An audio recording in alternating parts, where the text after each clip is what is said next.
বেঁচে যাওয়া ভাত দিয়ে তৈরি করে ফেলুন একটা মজাদার রেসিপি। নিয়ে নিয়েছি বাঁধাকপি কুচি, টমেটো কুচি, পেঁয়াজ কুচি, লঙ্কা কুচি এবং আদা রসুন কুচি। কড়াইতে তেল দিয়ে গরম করে দিয়ে দেব প্রথমেই আদা এবং রসুন কুচিটা, তারপরে দিয়ে দেব লঙ্কা কুচি। এবার এটা একটু ভাজবার পরে দিয়ে দেব পেঁয়াজ কুচি।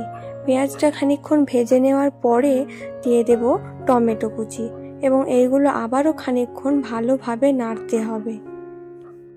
এইবারে দিয়ে দেব বাঁধাকপি কুচি। চাইলে তোমরা এখানে ফুলকপি কুচি, গাজর কুচি এই সবজিগুলো অ্যাড করতে পারো। তো আমাদের কিন্তু এটা ভাজা হয়ে গেছে। এবারে দিয়ে দেব লবণ, হলুদ, জিরে ধনে গুঁড়ো এবং লঙ্কা গুঁড়ো। এগুলো দেওয়ার পরে সব কিছু মিক্সড করে এবার নেড়ে নেব।